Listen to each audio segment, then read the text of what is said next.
Good morning on day 110 of Peter and Doxie sailing from New South Wales to Queensland. And trying to get back to New South Wales. It's a bit of a challenge right now. So this morning I was scheduled to go out around about 7, which is the high tide here on the Gold Coast Seaway. So I don't have to fight it.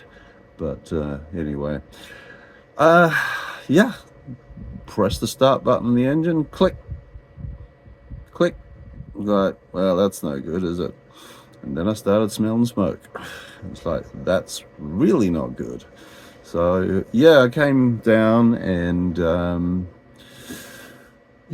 don't I just turn around and show you? There's nothing to see. It's all okay, but yeah, I'll just try and put some context into it. Okay, so I came down and this cable here was hot as, so I thought, well, that's not good. And I was smelling a bit of smoke. I thought, well, that doesn't smell good either, electrical smoke.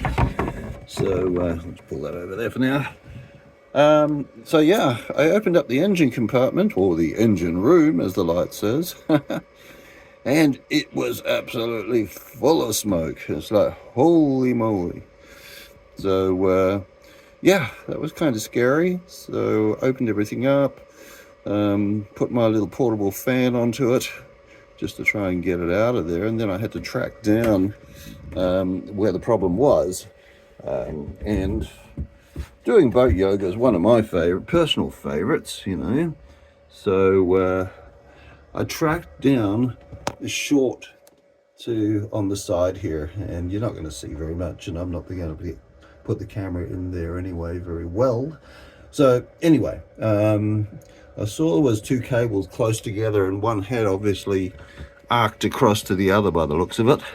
So I got a cushion, put it across, lay across the top, trying to keep my reading glasses in the right place so I could see what I was doing, and having a headlight on my head and doing boat yoga, as they say. So anyway, I think I've got that sorted now. Fortuitously, I had some rubber, because I think, what have I got that's rubber? Doesn't, what do you call it? Conduct electricity. And I remember it had an old inner tube I bought for some other reason. And so I cut a section of that and wrapped it around the cables so to keep them separated, which I've done now. And tried to start the engine, and of course the battery's flat because it's been shorting out. So yeah, today's departure is not guaranteed, shall we say. So I'm just charging up my portable battery, because that kind of drained out too during the shorting process. So if I can build that up using the solar panels, I may get it started today, hopefully. Otherwise I'm going to have to find somebody to go and scab some electricity from somewhere and charge it up. So we'll see how this goes to start with, and take it from there. Okay, a bit of boat yoga before you do anything else in the morning, eh? So I was trying to start the engine, I went click, click, and then I smelled a whole lot of smoke. Electrical smoke.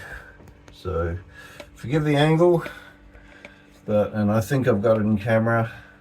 But I found the culprit basically where there was two cables touching or close enough to arc. So I've actually wrapped a bit of tyre inner tube around it, working on the theory that rubber doesn't conduct, and just strapped it in. So yeah, forgive about the shaking hands. A bit of boat yoga. I was lying across the top of the engine trying to reach it with a headlight on my head, and anyway, as I said, boat yoga in the morning. Let's see if we have any action. Probably got no battery now. Okay, it's about the middle of the day now. Bit of an update. I've been on to Cape Coast Marine, and yep, I've sort of showed them trying to with the camera and everything. So they've organised basically for an electrician. I've already heard from the company. I'm just waiting to hear from the guy himself. So yeah, if that all comes to pass, I'll be very happy. And you know, teething problems, I get that, but yeah, obviously the good thing is getting onto it and getting it fixed, and that looks like what's happening. So I will wait with bated breath. Well, it's been one hell of a day again. So I'm going to have my lunch. I'm going to wrap that up and enjoy it. Thanks for the ideas, Trevor. Yeah, so I've basically just got a phone call. I think I mentioned it, if not. Basically the starter motor needs to be replaced because obviously that short burnt it out. So on warranty, thankfully. So it has been ordered and it comes from Sydney. It may get here tomorrow, but as likely early next week, I guess. And then obviously the availability of somebody to come over and put it in. Hopefully that'll all come together. So yep, got a few more days here yet. So to be honest though, once I missed today's window, I guess that was going to happen anyway. Because I don't think the weather's really right now until probably around Tuesday next week. So let's hope we get all that lined up before the next weather window and we can just carry on. Anyway, I should be used to this by now. Yeah, so at least everything was acted on promptly, so happy with that. So yeah, thank you those involved. Much appreciated, and I look forward to getting this on a plate now to the kitchen. Anyway, thank you for following along, and don't forget to subscribe and like and comment and hype. I think there's a new thing you do with hype now too. Hype and share or something, I don't know. Anyway, up to you guys. Obviously if the content deserves it, then please feel free. This is Storm Raider.